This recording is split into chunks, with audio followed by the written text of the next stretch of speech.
What is the deal, everybody? You're back for another Thursday night turf and rundown live show. Back at it, man. Unc, how you feeling tonight, man? Hey, good morning, good afternoon, good evening, Raider Nation. Hey, it's a beautiful day today. Shout out to Raider Rundown. I'm excited.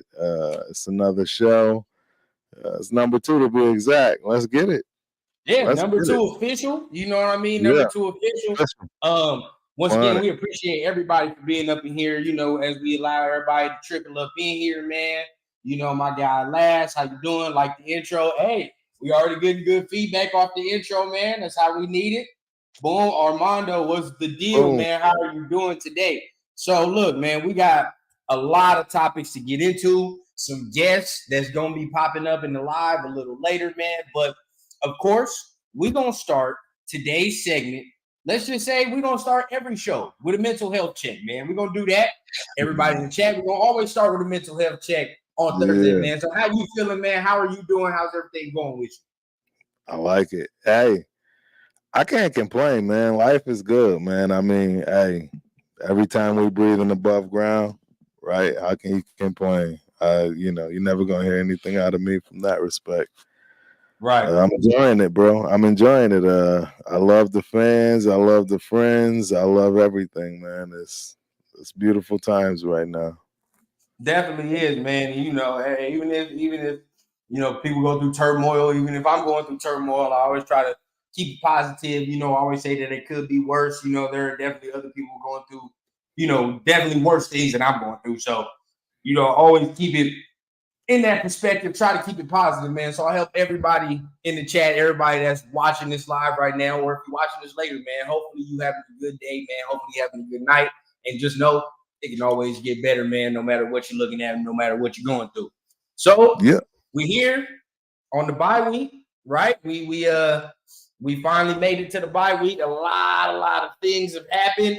It feels yeah, like damn near we done watched two seasons in two right. seasons combined in one. Yeah, So it's like we're almost like exhausted on what's going on. yes, You know what I mean? But beyond, definitely to yeah, start it off, we're gonna start with the first segment, which is new to a lot of people. We're gonna start with the first segment, which is Turf Talk. Okay, you know our man Turf is in the building. You know he's there whenever it's a Raider home game. So definitely we got to get that perspective. So from your perspective, okay, how did the game look last Sunday against the Chiefs? Right? I mean, what were the emotions? How was it feeling inside the building? look, man. So I gotta let y'all know. I don't think we understand the stats of what really went down.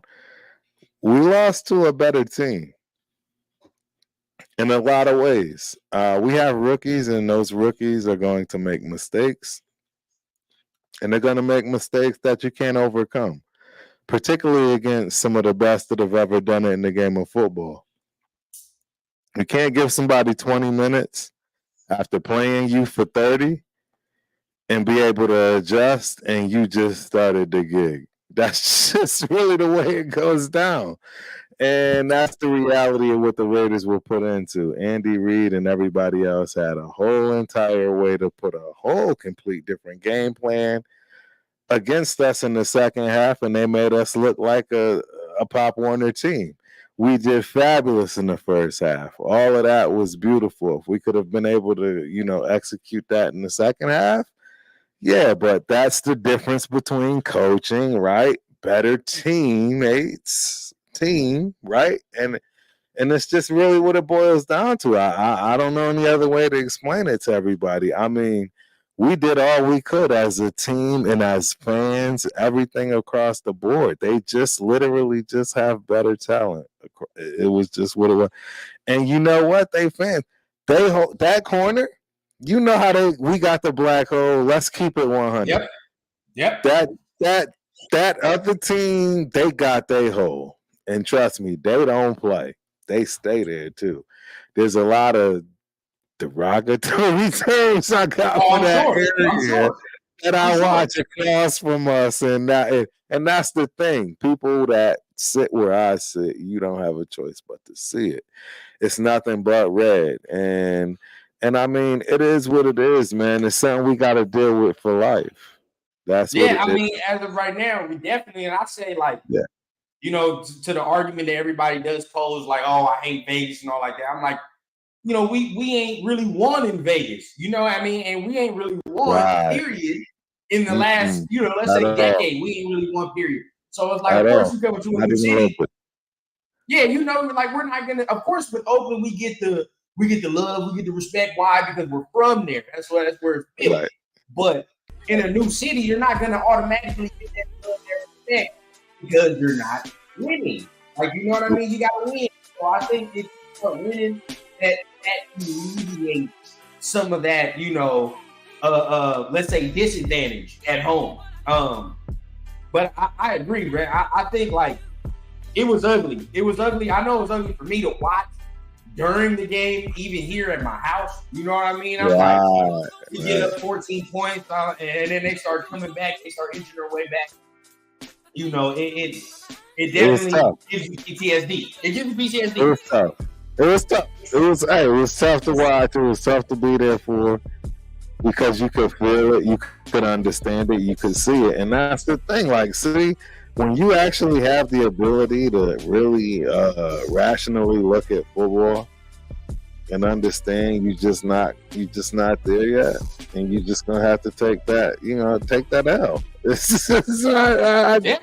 I don't know any other way to explain it, man. It's a sport, yes, and football, any given time, any team can win, but normally the better team wins. It's just that's where we're at. Especially at this point in the season. At this point in the season, this is what we got to deal with, and all it does is give us the ability to shine and show, where we are.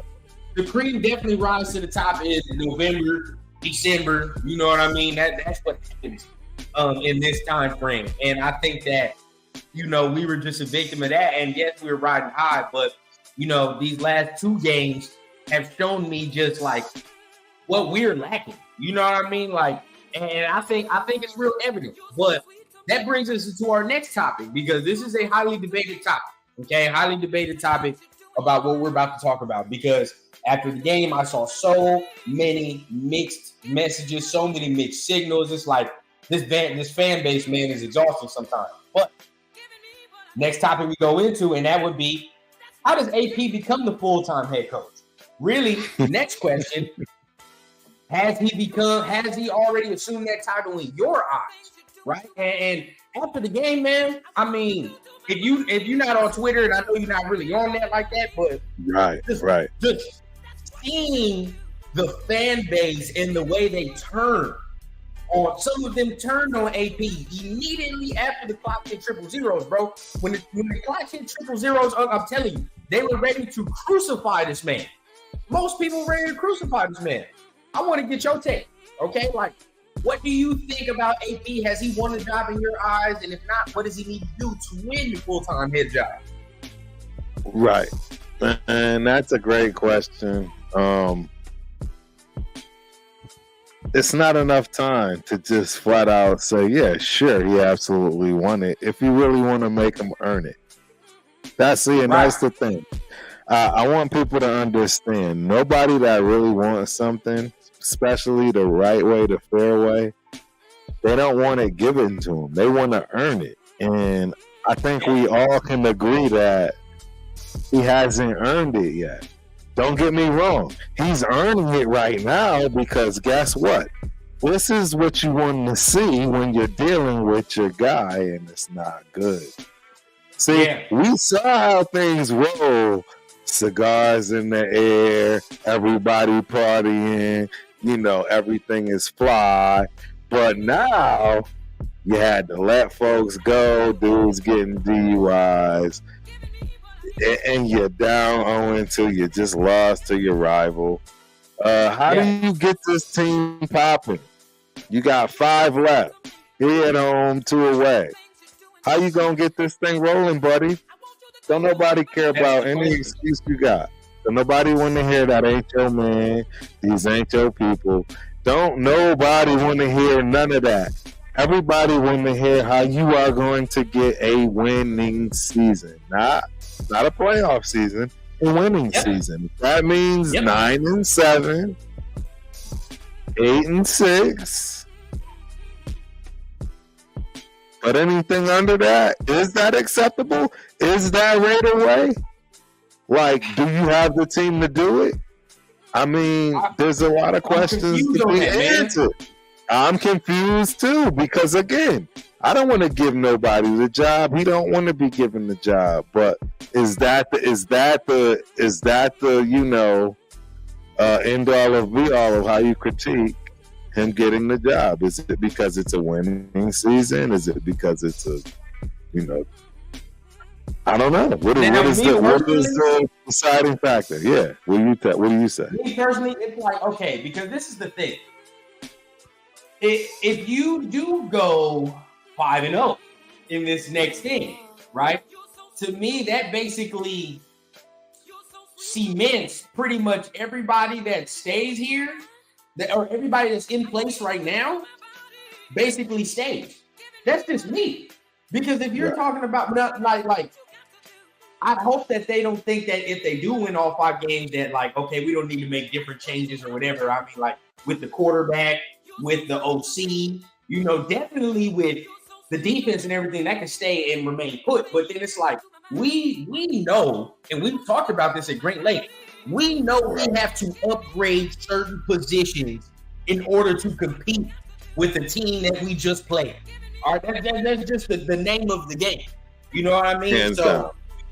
100%. It's like, okay, to me, I'm like, yeah, if you go 4-1, 5-0 in these next games, I think that automatically wins him the job, right? I think to me, that cements him as like, all right, you pretty much handle your business against teams that you either should beat or it's a toss-up, and you're looking like, all right, we might beat them.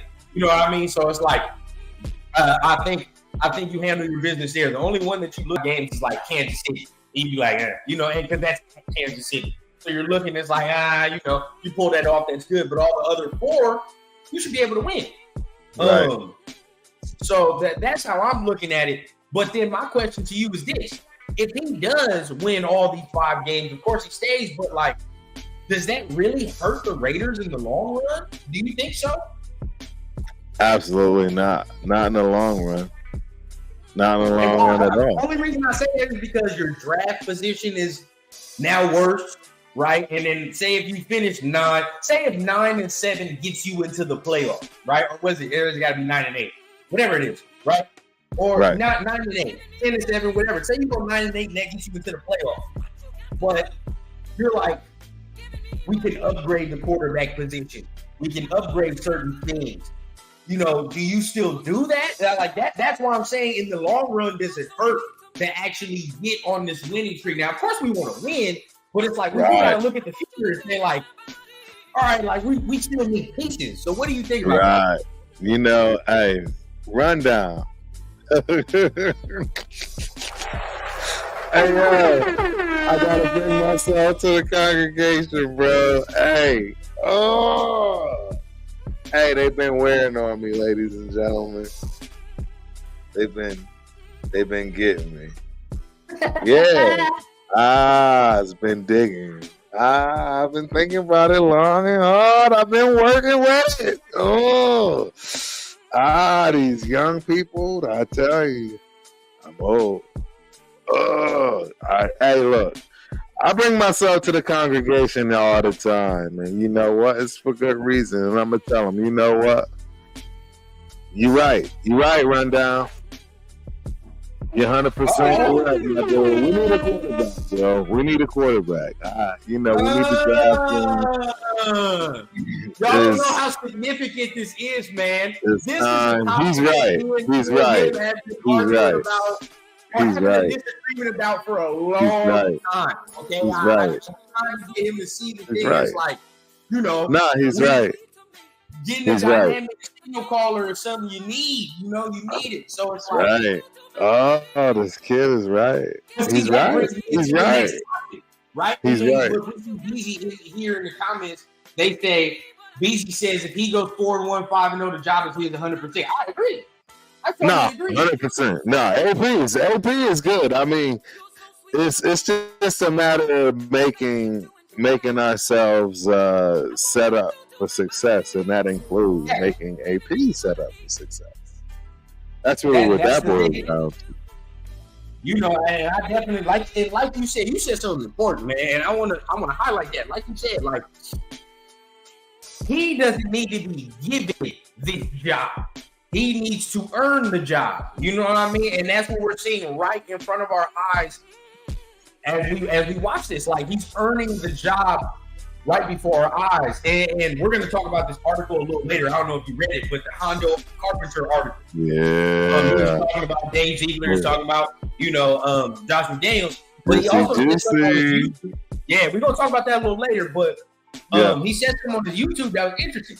He said if AP has a good stretch going down the end of the season, and he's not hired by Mark Davis, he might have a mutiny in the locker room. Like that's how much they want him to get the job.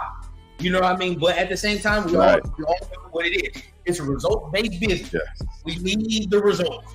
So 4-1, 5-0, I think that does get him the job. I agree. Let's see. Tony says, I'm sure you two have heard, but when he got the interim job, they asked him, asked him about moving into the head coach office. He doesn't move unless it's and that right there just embodies everything we're talking about. Earning. Yes. You gotta earn that. I'm not and I learned that because I will do the same thing. I ain't earned that yet. That ain't my office yet. and when I move in there, it's when I'm officially the head coach. Yes, sir. You're 100% correct. I mean, nobody wants it any other way. That really, and see, that's the problem with the world today. Real talk, like I mean, everybody wants the instant gratification. It's a long list of people that get to where they know because of who they know. But let's talk about some people that got those credentials. Those people that really dug deep. Got it from the mud, if you will, as they say. It's special. It's different. It's not something that. It's what AP did. Yes, it is what's wrong with the world. In my opinion, some parts of what's wrong with the world, right? Of course, and we can get into that all day. Definitely. But I definitely think, like, it's the instant gratification. You know what I mean? Everybody wants the instant gratification. Everybody wants it right now. Everybody wants, the glory. And I'm young enough to be still a victim of it. You know what I mean? I still sometimes I say, how come I don't get certain things? I put this work in or whatever, but it ain't enough work yet. You know what I mean? There's still more to prove. There's still more to do. And that's where we at. And talking about this is a perfect way to segue into the next topic that we have, and that is Aiden O'Connell. Is he the future? Now, like I said, on Twitter, people killed Antonio Pierce, and they were half and half. They did the same thing with Aiden O'Connell, half and half. Some people say, it's the offensive line. He's the future. He's the guy. Other people are saying, nah, he's not the dude. He's not. I don't see franchise. Where are you at with it? Now, I want to get your take before I go. Where are you at with it? Because you in the building. I mean, you watching them. So what are you thinking? Look.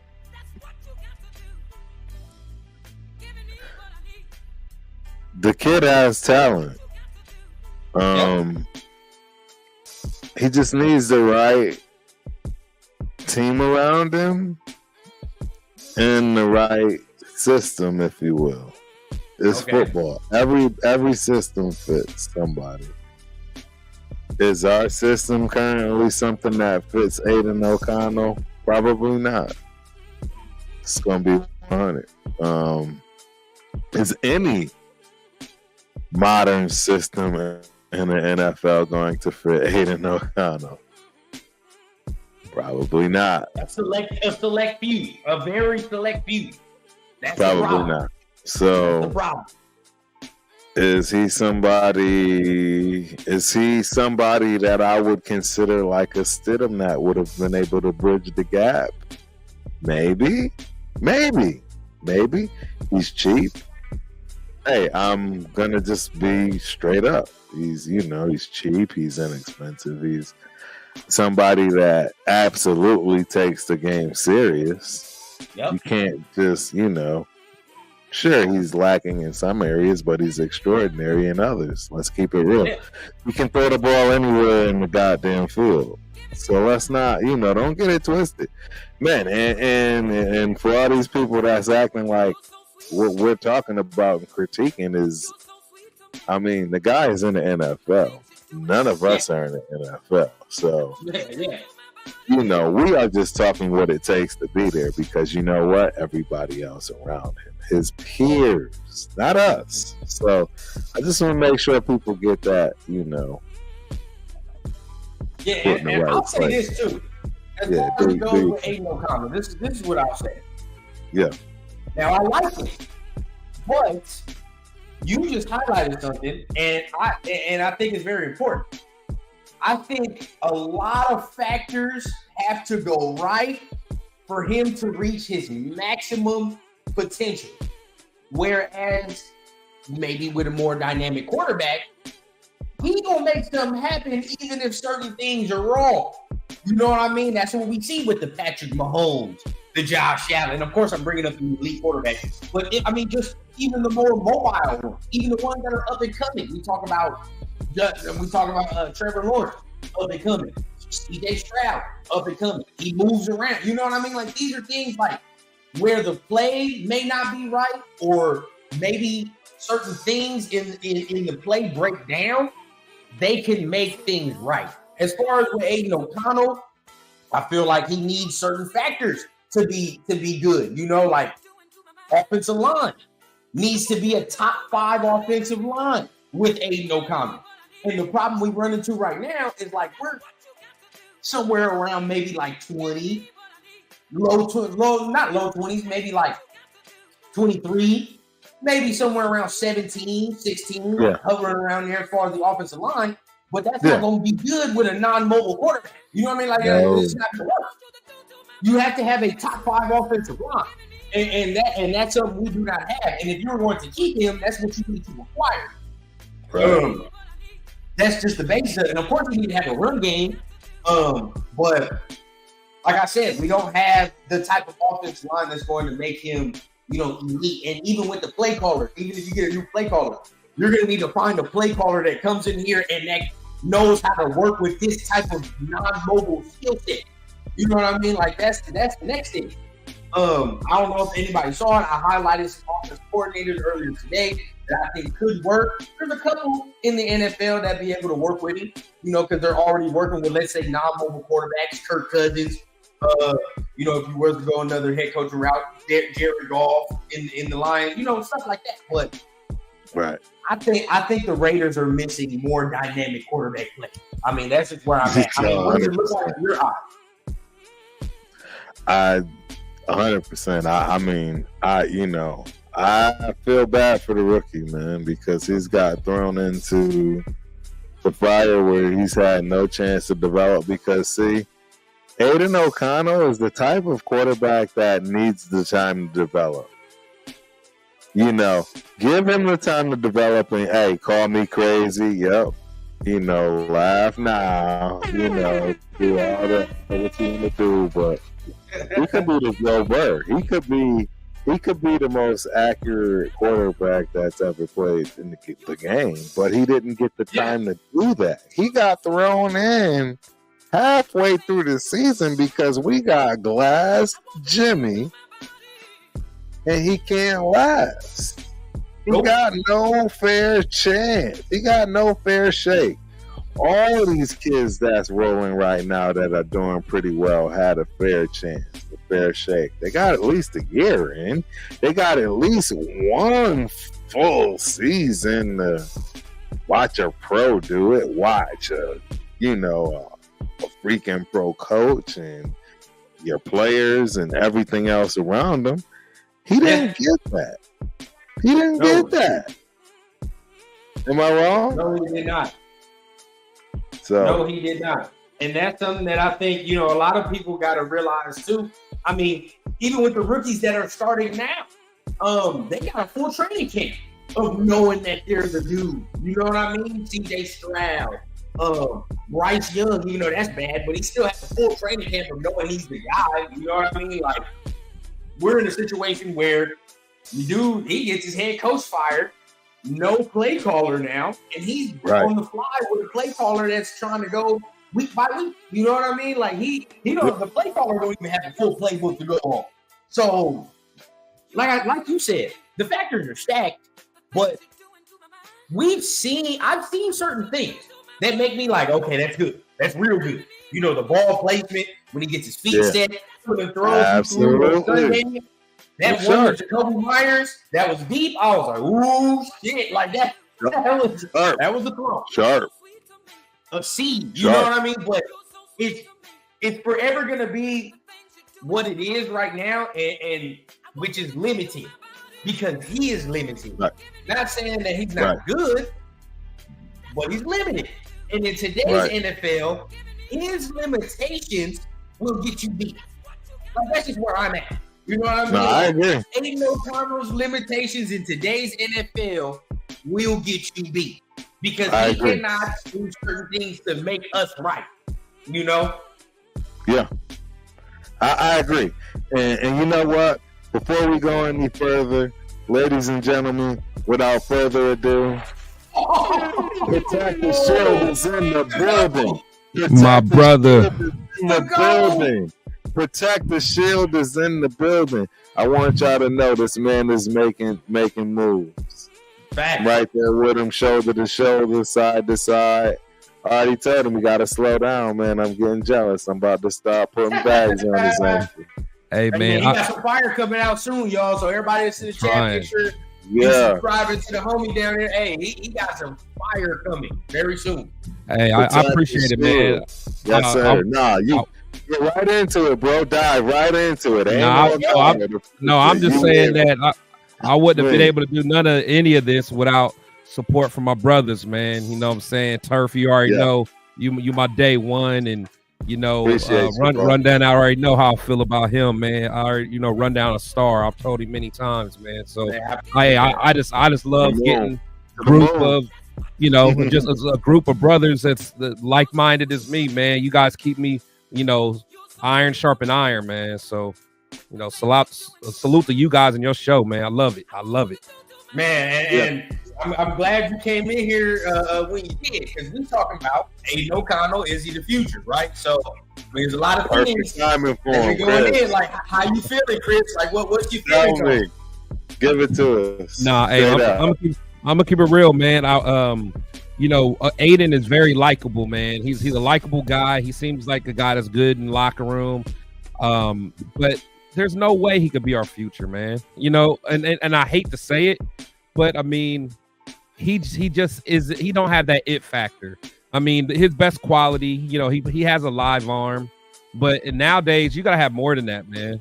Because at the end of the day, Rundown, we always talk about these quarterbacks have to, for one, help themselves, but they got to help the offensive line too, man. Yeah. I mean, the days are going when you can just sit back there like Dan Marino or Peyton Manning. Like, them days is gone, because you got people like Jordan Davis that's a defensive tackle that's 3-something that runs a 4.5, 4.6, something crazy. Hey, them days going, man. You got to be able to somebody that can tuck that ball and go, or at least be able to maneuver a little bit and buy another second or so, man. But that's where we're at, and I don't want people to get it confused that we're saying that we don't think he's good. We think he can be good, but like I just said before you joined me on here, Chris, I said his limitations get you beat in today's NFL. It's just plain and simple. Absolutely. You know what I mean? Like you said, there's the days of sitting back there and not moving. That's gone. You can't do that with these athletic guys now. You know what I mean? You got to be able to protect yourself. I mean, and like I keep saying, make everybody else right. In today's NFL, bro, quarterbacks got to make all 10 other guys right sometimes. Got to. That's where it is. Yes, you want to say 11 if you want to add the offensive coordinator. Because even the offensive coordinator can call something trash. I say it all the time. There are many times Andy Reid has called something that ain't worked, but Mahomes said, hold my beer. Mahomes said, hold my beer. I got it. Yes, sir. I got it. I got it. You put me in the vicinity, dog. You just You just gave me the vision. I get it. I get what you tried to tell me. That wasn't gonna work, but I got you. Yeah. I got you. Yeah. You know, that's all we were trying. That's all I was saying. So it's like sometimes, bro, like an offensive coordinator can be great, but he's not on the field. So regardless of it, you know what I mean? Like, you gonna have to do. The quarterback got to do something to make it right. Sometimes. And you know me, man. Like I will talk until I'm blue in the face, man. But I love me some Stiddy, man. And I always go back to that one play. It's like that's a play that got me when he, maneuvered a little bit, ran to the sideline, waited, took the hit, and then threw that and I'm not saying just him, but like them are the type of plays that get me going, that get me fired up. And O'Connell would never do that, ever, ever. No, it can't be done. It's not a skill set. It's not a skill set. So it's like it is unfair for us to even expect that, and that's what I'm saying. That's like not we're him, run exactly. into the same situation that we did with the old number 4, and even the old number 4 was more athletic than him. We can even say that, and that's what pissed us off about the old one, because he wouldn't move and he was athletic. You know what I mean? But this dude has a legit excuse because he legit did not move. Legit. You know what I mean? Right. That's just something we're going to be a part of. And I say it all the time. If you're going to keep him, you got to have a top 5 offensive line. You have to. There's no way answer. But 100%. even then, it's like the way these defenses are.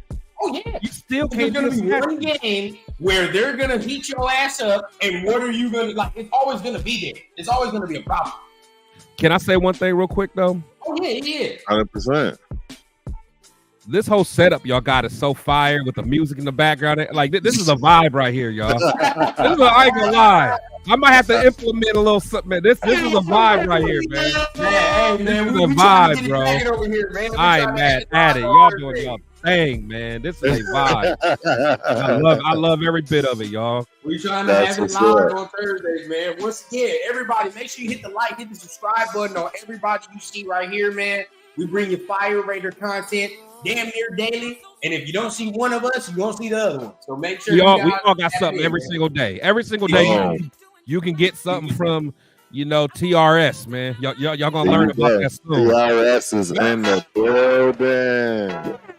So look, as we talking about the future, right? We talking about the future. We got to bring up the next important piece of the future, and he was kind of. We're going to talk about this guy a little bit later on in the show as well, because like I said, we got to talk about the Hondo Carpenter article. But next guy we got to talk about is, do we keep Champ Kelly full time, or are we cleaning out Champ Kelly? That's the question mark that we talking about. So I want to start with you, Chris, man. How you feeling about Champ? You want to keep him full time, or what we feeling? It's tough, man, because honestly, that's why I asked you that question the other day, man, because I'm like, because a lot of us, I feel like we just automatically say we like Champ Kelly, but none of us can really give a reason why. If you really think about it, we'd be like, yeah, man, we like Champ. But then it's like, what can we really go to be like, what signature thing has he done? And maybe he has some stuff out there that I got to just research a little bit further. But I want him to do well. Me personally, I would love for us to, because I'm all about continuity. If it's not broke, we don't have to fix it. I would love for him to be GM and AP to be the head coach in an ideal situation. But if we get to a point where we have to make some tough decisions, I can't say I'm married to Champ, just because I got to see more. I got to know what his signature decisions were and his signature moves are. And honestly, I'm going to ask Hondo some of that, man. Like, I'm like, what are some signature decisions that he was at the round table pounded his fist for and he got? Like, I want to know that type of stuff, man. Because without knowing that type of stuff, I don't know. I don't know. And I think that's a great question to ask when we talk about if we keeping him, because it's like, what was he a part of? What decisions was he a part of? You know what I mean? Right. So what about you, Turf? You next, man. How you feel? Well, hey, I mean, I was just trying to take a peek at him, and hey, let's look at, Yeah. Bring up the stats, man. Hey, Hogan's a stat man on here, man. He's pulling up everything we need. Exactly. So you know what I'm saying? Who is Champ Kelly? I mean, he's born in 1980, so he's 42. He's not that old. He's younger than me. He's How younger than me old? by 5. So yeah. So you know what I'm saying? That's I good mean, though. That's good. In a way, you know what I'm saying? I couldn't agree with you more. I mean, and me personally, I think after reading today's article, I think answered the question you asked me the other day, Chris, about why I like it.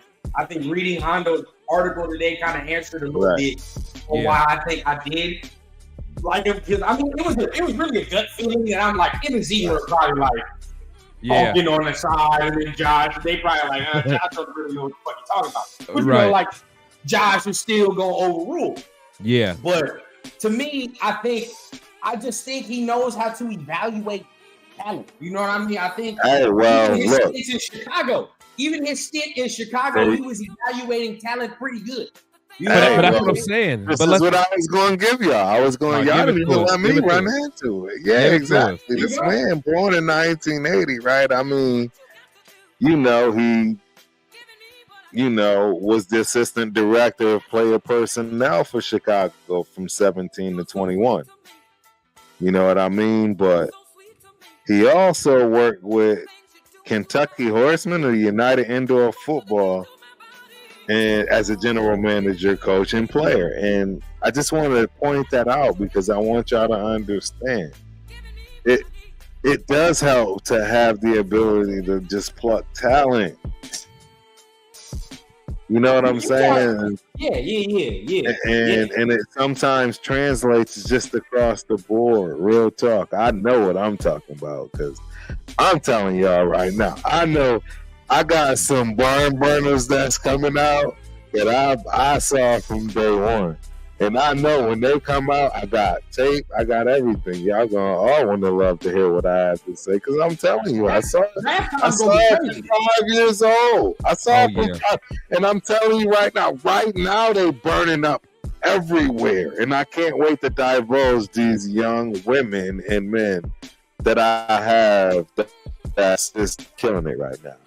So I'm just saying, Champ Kelly, he's coming. He's not old. He's coming from a background like you said, Chicago. So what did he was by the Broncos as a scout. So let's talk about that though. So let's talk about Chicago though. So how long was he there? 17 to what? He was in Chicago. What? He joined in 2015. 2015 to 17, and then he changed, I think, positions from 17 to 19. Oh, so he wasn't the primary. And in 19, he moved to the Jets. And in 19, he moved to the Jets. What did he do there? He was a general manager. Oh. No. Now, in 2019, he was a candidate for New York general manager search. Now, I'll say this. In 2017, the years he was there, he was not the manager. The assistant director for Chicago, right? Something like that in 2017. Those are the years. Now, although we can't say, right, I don't think he picked Mitch Trubisky, but that's what I'm saying. That's what I'm saying. Chicago was making the playoffs, though. Mitch Trubisky, and Chicago wasn't a shitty team then. They really weren't. Right. They weren't as bad as they are now. Wait, during what years? Was that Lovey? I mean, because honestly, they haven't been good since Lovey Smith, right? Or am I tripping?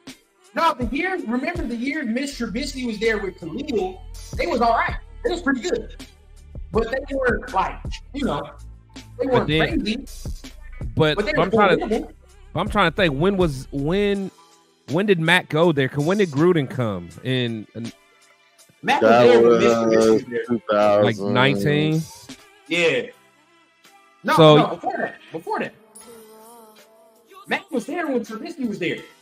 Okay, but when did we draft Carr? 16? Yeah. No, hell no. Or am I tripping? No, hell no. Way earlier than that. You tripping way earlier. Carr, we drafted Carr way earlier in 2000. Okay, I'm tripping. When did so basically when was Mac there during that time? Yes. Let me look it up. He got traded on 2018. Khalil Mack got traded in 2018 to the Bears. Okay, so he was there during that, so he may have had something to do with. That's what I'm saying. You know, like think of all the talent they acquired at that time. You know what I mean, with Chicago, like, and that was, like you said, they weren't really all that good since Lovie Smith, but in those times right there, that defense was live. Boy, that Chicago defense with Khalil was live.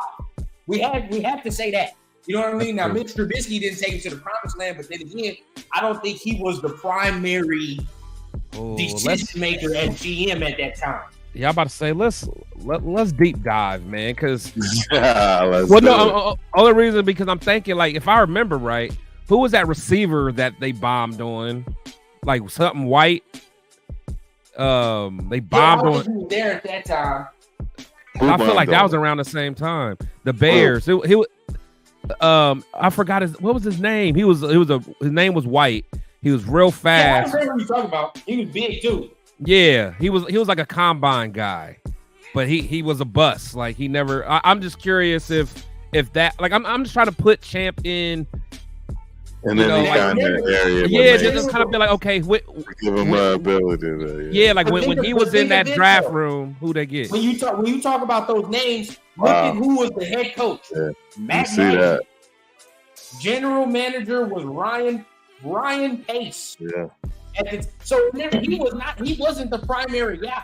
This is his first time really being the primary guy. Now, once again, it's another situation like he was here, where it's like there's two other dudes talking before you even get your piece at that point. You know what I mean? Like, you can put your input and your 2 cents, but Josh is gonna do what the fuck he want to do, and then Dave gonna say what he want to do. But ultimately, it matters what the head coach wants. So, like, you know, I think he can spot talent. I do, and he's real included in that scouting department. That's the next thing. I love that GM shit where they taking that shit head on. First. You know what I mean? Yeah, you know, like he's a scout first.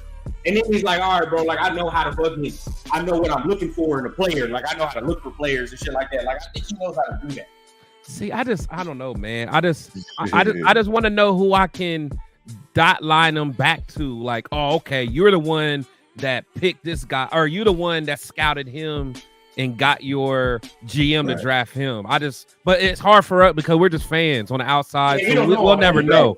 No, so we'll never know, you know. But I'm just curious. And that's the thing. You will never know all that info. But I think, like with general manager, I really think like every guy that's hired, like has a chance to build his own legacy. Like, and I always look at like the Philadelphia Eagles guy, right?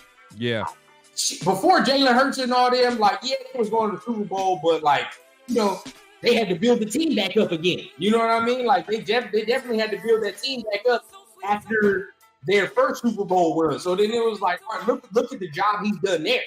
Now you're looking at it like, oh yeah, that's a formidable team. You know what I mean? Now that's a perfect, like when you look at teams like that, or even like the Lions. I mean, like you see that, okay, these boys drafted well, got a good free agent, they was good with their money, and it's like, okay, who was the decision maker? Like, of course we can't get their GM, but who was the player personnel guy for them? That's what I want to know. But this is where I think that we've messed up, and that I think I opened my eyes to, you know, in the past couple of days. And this is the teams we're talking about are not head coach driven teams. I mean, like the head coach is a big figure, but realistically, they're not making the fucking decisions. They're not making 100% of the decisions. Dan Campbell is not making 100% of the decisions. There you go, bro. It's not making 100% of the player decisions. That's the GM. Right. You know what I mean? Exactly. And that's what I'm saying. That's why I want to know who was part of that circle. Of course, like we can't get the GM, but who was the player personnel guy? That's who we can. Could have saved ourselves. We could have saved ourselves. Yeah. It's me saying this, right? We listened to the article or read the article today. Imagine if we were a GM-driven team and the head coach got the fuck out the way when it comes to.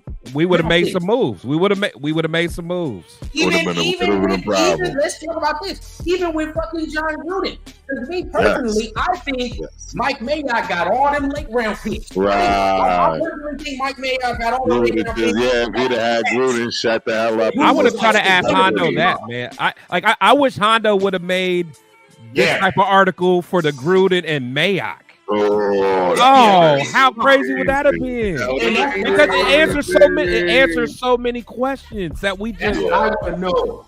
Yeah. You know what I mean? Like, who was agree. responsible for all that? But I think Mayock got the end of that. But think about this. If let's say, for hypothetical, Mayock was the primary decision maker, and he was responsible for our late round pick, Renfro, Crosby, all that. Right. Then he did great. That's what I'm saying. And then what if John Gruden got the fuck out the way from round 1 to 3? Then what? You know what I mean? Right. And that's why I think the Raiders have held themselves back, which is you always get head coaches with too much goddamn power. What do we have a GM for if you're not going to let the GM do his goddamn job? You know what I mean? Right. Like, That's why I don't want Harbaugh, because Harbaugh's going to want to run the show.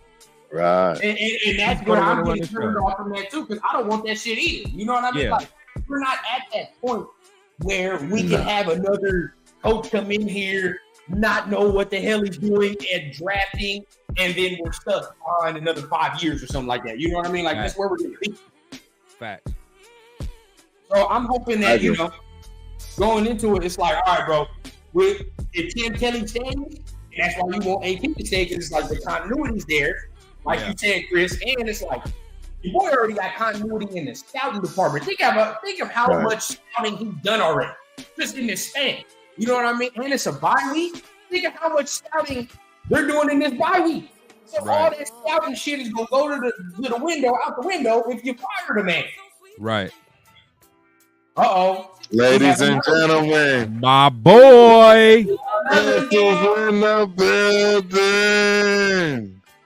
What's up, guys? Legendary people. The nice getting legendary. What up?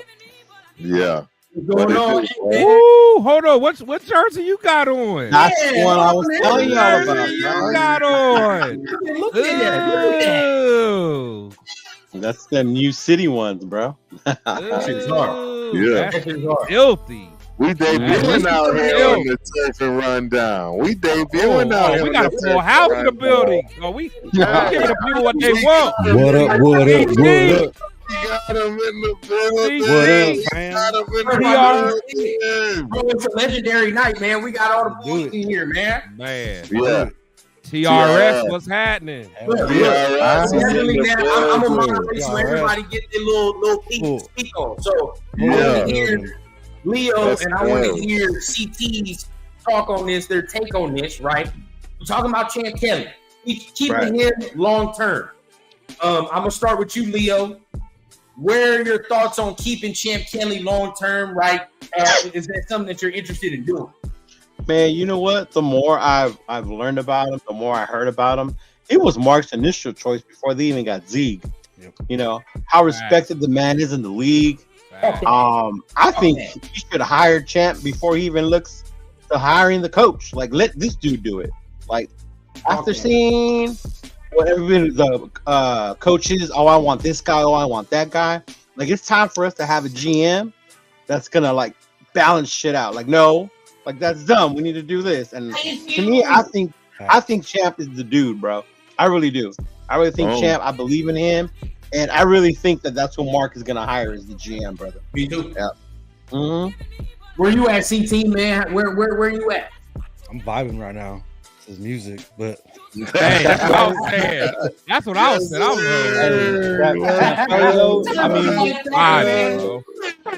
I'm gonna start off with this though. How many assistant GMs are in the league?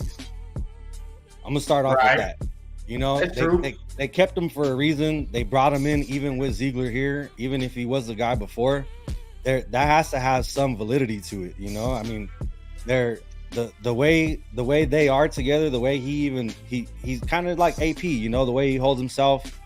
What he says is what he wants to do. You know, and I really think more that I'm reading up on him, more that I'm starting to learn about him, I honestly think he can be that guy. And I think that these decisions coming up at the end of this year, GM, head coach, all that stuff, I think is super, super important for like the next 5-6 years of this franchise, this team, everything. That's what's up. I agree. Yep. We fully agree.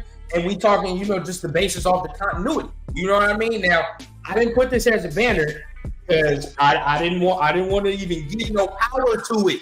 Right? I don't even want to fucking give it any power by saying it. But I'm gonna say it anyway because it's become a hot topic over the last couple of months, right? Over social. So now there's talk about John Gruden coming back. Man. Hell no. Can I tell y'all something? Okay, so I touched on this. Can I tell y'all something?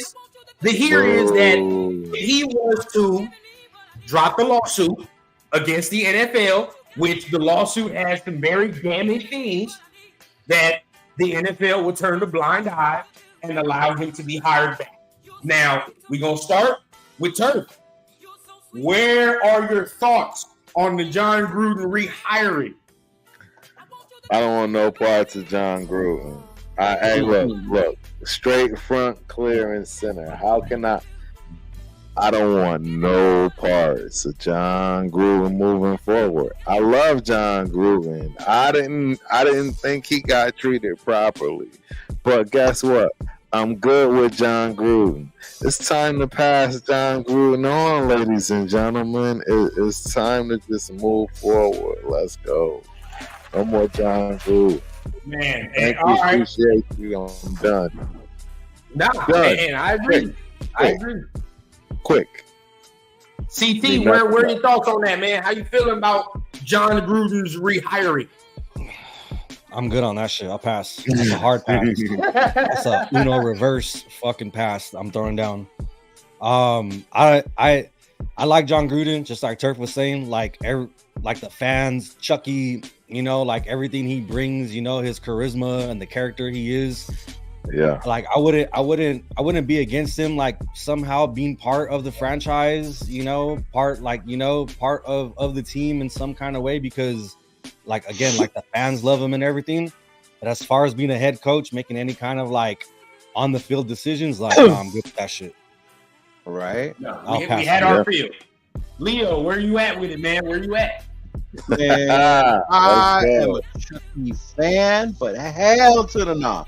I'm good. I'm good. It's time to move on. Like Gruden 2.0, you could tell the game was passing him by. Yep. He got some good things. He got the best out of Waller. Probably DC had a few good games with him.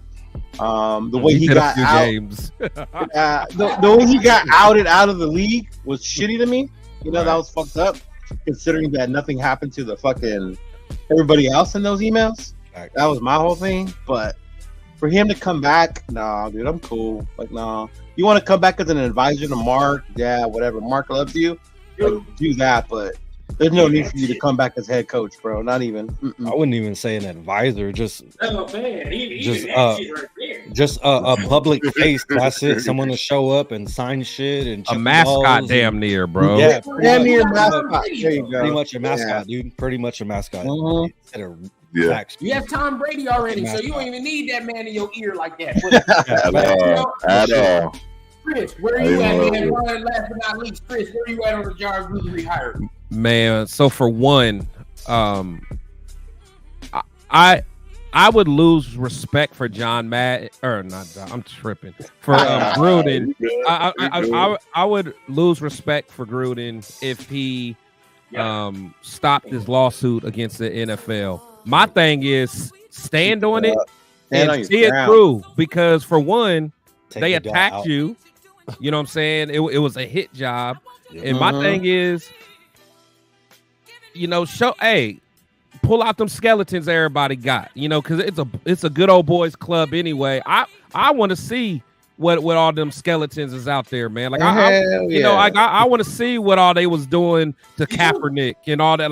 Like Gruden knows all that stuff, man. Like, you know what I'm saying? But as far as just him being a coach for us, though, and I loved Gruden, man, when he first came back, and I was happy that we got him.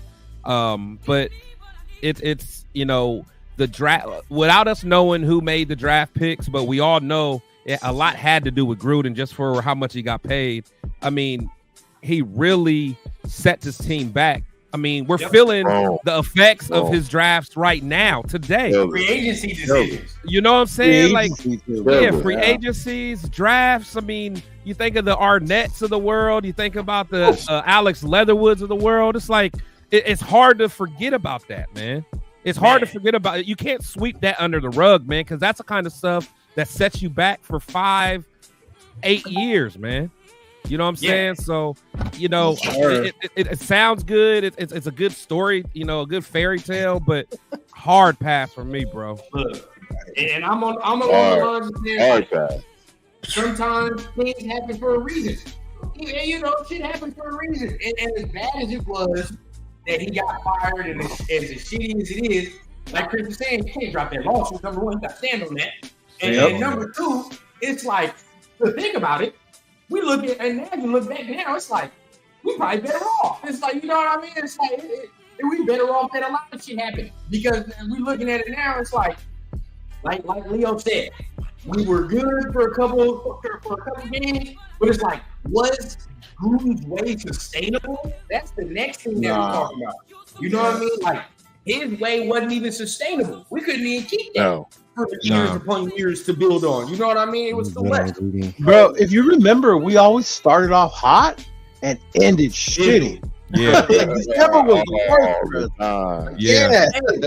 Never and you guys bring up a good point, Leo, because I thought about this earlier. I'm like, AP has a chance to really win the job because he has a chance to do what no recent Raiders head coach has done, and that's finish strong. The only one that has finished strong for real is Versace. Yes. Whatever that is, but he finished strong. Other than that, for the past couple of decades, we've all fizzled the fuck out after, during the end of the season. So if he can have us finish strong, that's something that's going to be huge, huge, huge. But I mean, I asked her. I think Chris already answered it, but Leo, CT, you gonna start with CT, man. How you feel about AP being the full coach? Has he earned it in your eyes? What does he need to do? Right. I mean, honestly, if I could, I would say I want to see how he finishes out the season. Everything that I felt and everything that the nation's felt and us as fans and the team and everything, if I had to answer right now, I would say yeah. But at the end of the day, I still want to see what, how he's going to finish the season, how he's going to, everything, how we're going to come off the bye week, close out. I mean, if we're going to make any adjustments in the second half, keep these leads, everything like that, So I really want to see how we really finish everything out. But if I had to answer right now and me being comfortable with my answer, I would say, yeah, everything that he's done, the vibe, the feeling, everything he's brought back. The players play hard for him. They believe in him. I just think we're a few pieces away, like a more experienced offensive coordinator, better offensive coordinator, better playbook, and a better quarterback. Leo, where you at? I like AP. I like him, but he's still young, brand new head coach. It's only his fourth game. From what I've seen, this is his job to lose or to earn, either way. First 4 games, he won the 2 games he was supposed to, lost the 2 games that nobody thought he would win anyway, right? We were good in the Dolphin game. The KC one got away from us. I think it all depends on how he finishes. But my whole thing is I don't want them to get caught up because I know we got to go through the hiring process. But I don't want them to get caught up on AP's our guy, so we don't have to worry about it. Nah. I want to see Champ doing these research about what coaches are going to come, who's interested in coming to Vegas. Vegas is a hot spot to come and be the new coach in. You know what I mean? They got money. They got look at how many primetime games we were on despite our record. I like it. But for me right now, I like AP. To say hire him, I wouldn't be mad. But at the same time, I want to see how he finishes. Because we're a mid team. We're playing mid teams coming up, with the exception of KC one more time, and see how we fare up against these teams that we're supposed to be mid with. And see how if those players really want him there, they will show it on the field. And they'll still respond. I agree. Yeah. And I want everybody to realize, you know what I mean? Those people that's in here, you can hear me say it already, even people in the chat. But even if we get a new head coach and somebody that's never been a head coach before, i.e. a Ben Johnson, somebody like that, all the things that we're annoyed at AP with right now, we probably going to see the same goddamn thing.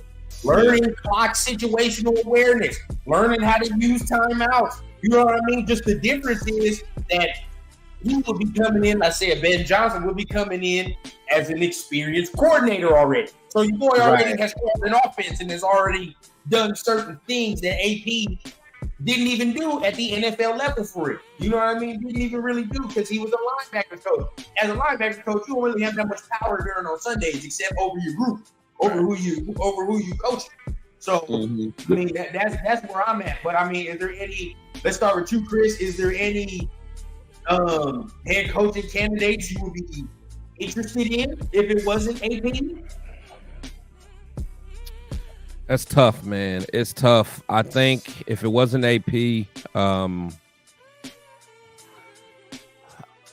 I would probably want to give one of them coordinators a shot as far as whether it's somebody from that Eagles tree or somebody from that Lions tree. To be honest, I don't think I want like a retread.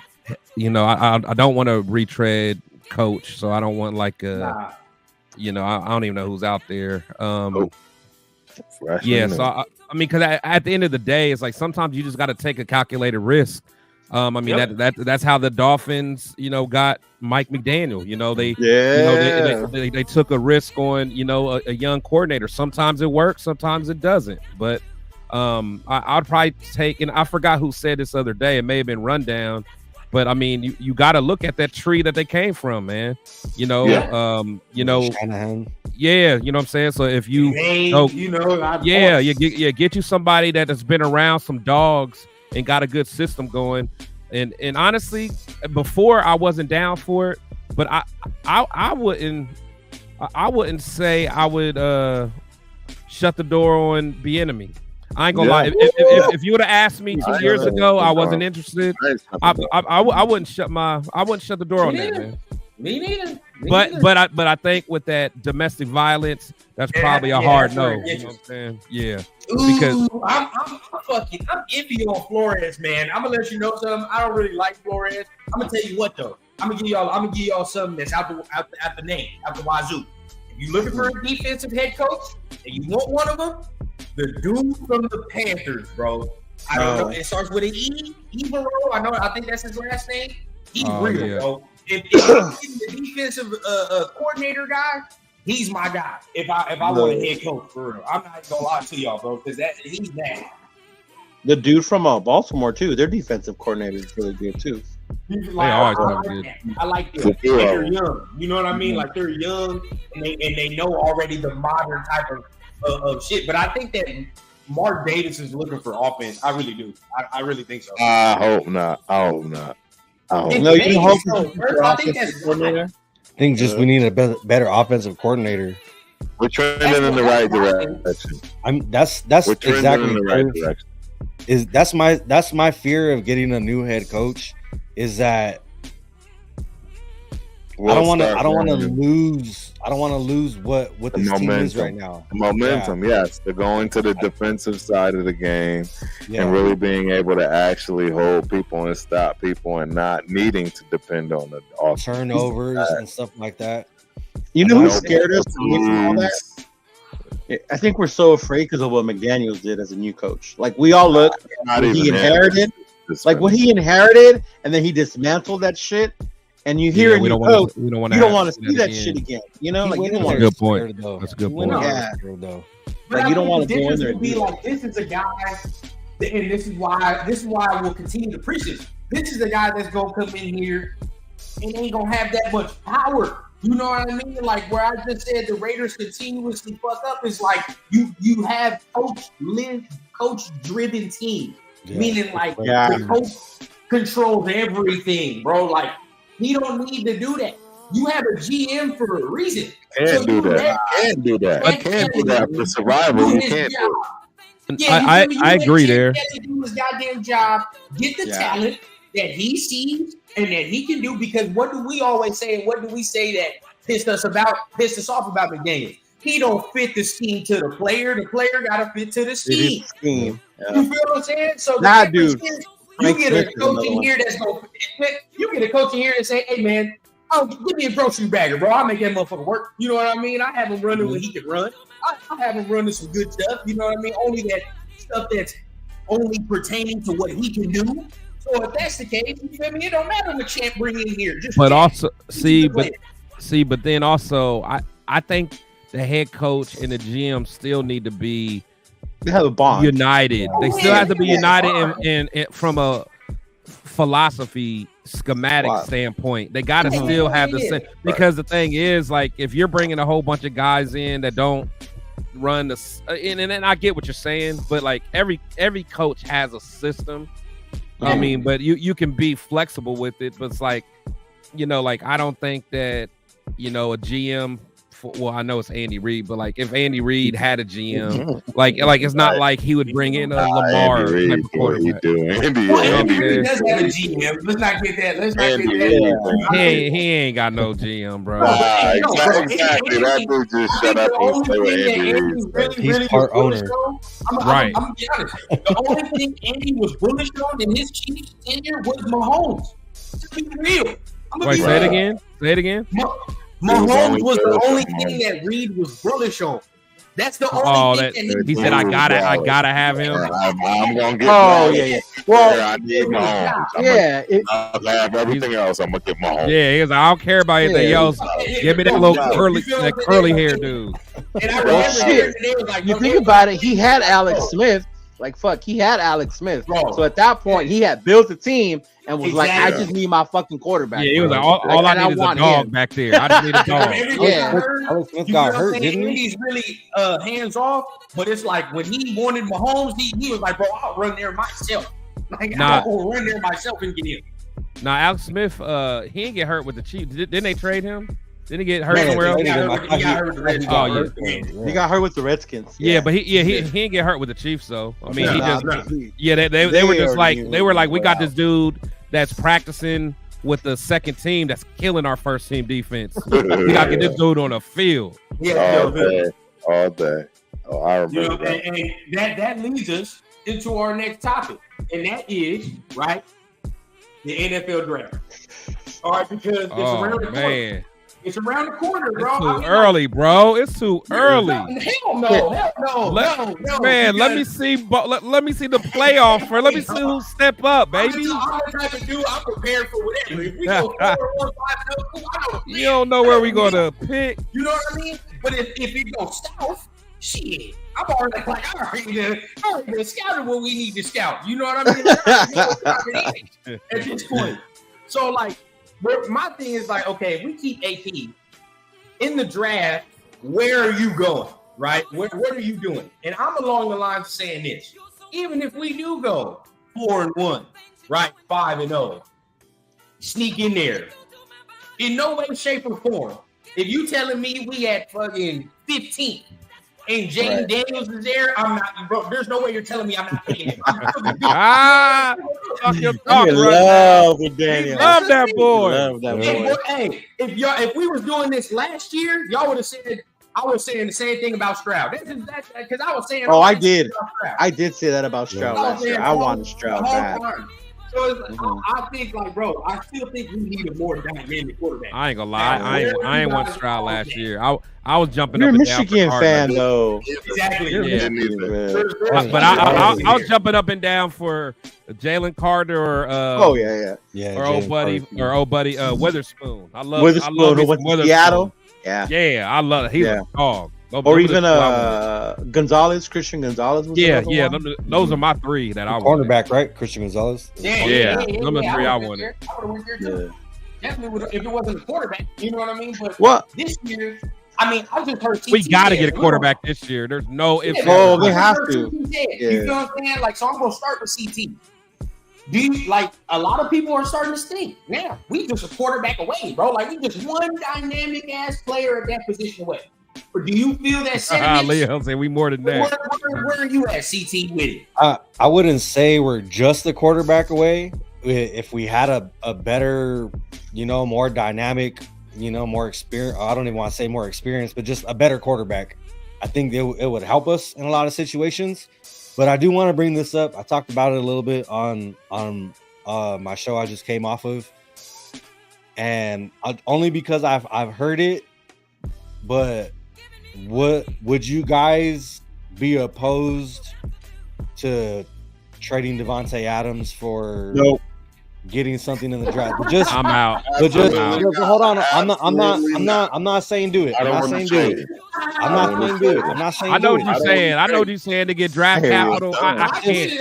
Just capital and where he's at, like I you know, can't. 1 or 2 players for another 5 or 6 years. I'm not saying do it. I'm not saying do it. But no, I get it.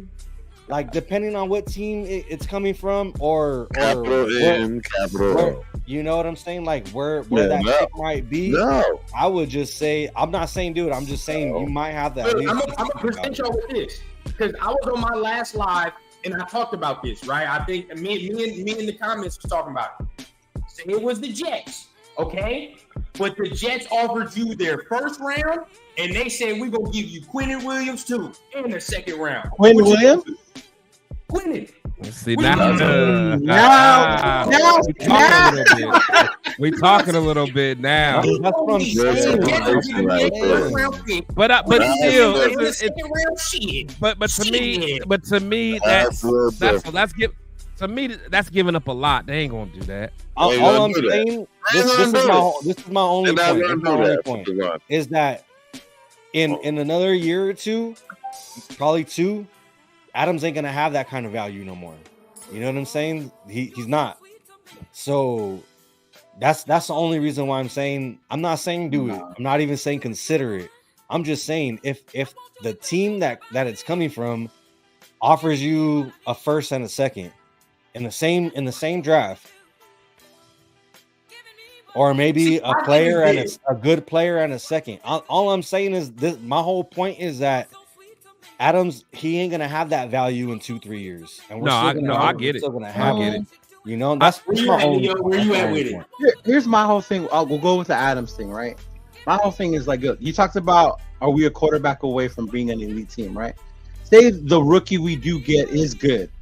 Now you have Adams, which you can use these next 2 years while he's still in his prime to help elevate that rookie, to help elevate that QB. You think about the early fucking DC days. Who did he have to throw to once Crabtree and Cooper left? Nobody. You know, now we have these 2 top receiving core. Like, I'm cool with that. My whole thing with that is like, I know people are like, oh, we need draft capital. I think that all depends on where this team goes with the coach and its offensive coordinator. The look they're gonna go for, the style of offense they're gonna want, right? That's another thing I wanted to talk about too. Do I think we should draft the quarterback? I think so. We've had this discussion before, right? But then there's a lot of quarterbacks in this draft, so I don't know where. The reason I say it's too early, because last year I wasn't sold on Stroud around this time. I didn't get sold on Stroud until I saw him play against Georgia in that bowl game, and Georgia's no punk.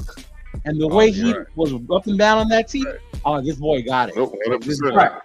You know, I agree. So that's why right now, quarterback wise, like I'm waiting till tomorrow, where I see Knicks against Phoenix. Like see those 2 against one another. Like, ooh, like I'm waiting for that. You know, but I still think we need more skill guys though. Like I would say the trenches. I agree. We need the inside of our offensive line, the inside of our defensive line. Yeah. Like if we can build that up instead of like having rotational guys, like how they set up, like have some good impact players. I saw when you said Quentin Williams, I was like, ooh, I'm gonna have to think about that one because that boy's a. That's the only thing I said there is because the only way I trade Devontae is if you give me another player in return that I know is going to give me immediate production. That's it. That's the only way. It's absolutely the only way. I don't even want 2 draft. I don't even want 2 number 1s for him. Why? Because draft picks are toss up, and that's especially with us. No idea. Yeah, you feel me? Especially with us, man. I know what he gonna do next to Max. Right. You know what I'm saying? Next to Max Crosby, we gonna eat. That's where I'm at. So it's like if you give me that type of haul, I'm gonna fuck around and think about it, and I might do it. But it has to be that type of haul, though. It can't be nothing less than that, though. Mm-hmm. See, but not even. Why would we trade up for Marvin Harrison? Why would we do that if we don't have a quarterback? Right. Yeah. Marvin Harris is gonna go. He doesn't go one or two. He's gonna go one or two. No, he's going 1 or 2. Yeah, he's going 1 or 2. Nah. Marvin Harrison's out of there. He's real. Yeah, we won't be in reach. I don't think we'll be in reach for a quarterback either, personally. Not reach. Yeah, I don't think we'll. I think the ones we'll want to be gone. But isn't that your whole You thing, gotta be in though, the top. You gotta be in the top 10. No.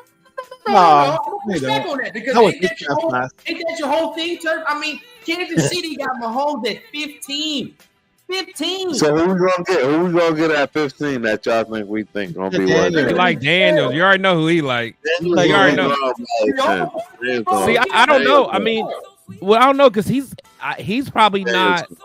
He's probably not going to be considered a top 5. You think he's considered a top 5 quarterback in this draft? No, he's not. Yeah. Four guys will go before him. Maybe after 4 the guys will go combine. before him. Okay, so right now, who wants to bet me? It's 4.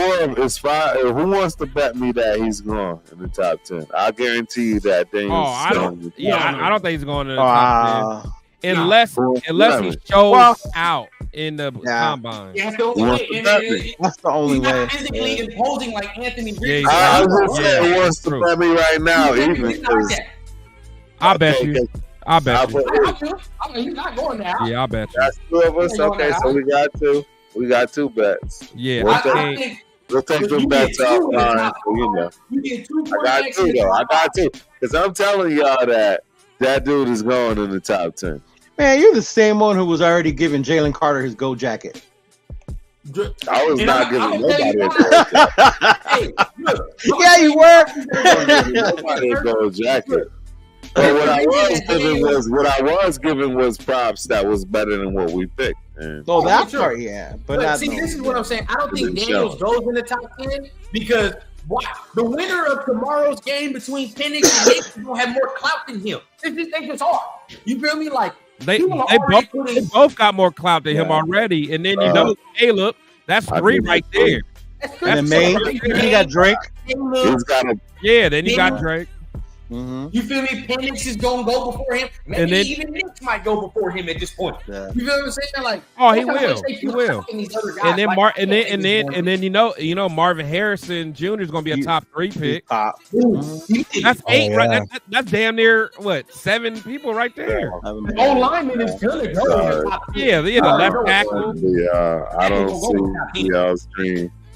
I don't see y'all's dream. I'm sorry, Daniels is gonna be gone. Especially with Chicago having 2 top picks, they have 2 because they get Carolinas and they have their own. They're gonna trade out of that. They're gonna trade out. Hey, we got 2 out of this. 5 people on the panel. We got I'll be collecting my money because he'll be a top 10. He'll be top 10 picking. We're all gonna have this moment. And then the y'all gonna be like, if the Raiders are picking them, I'll tell you that shit. All right. If we're in the top 10, we will pick him. If we are in the top 10, you hit it right on the head because that's somebody that AP is going to actually want. He already showed that.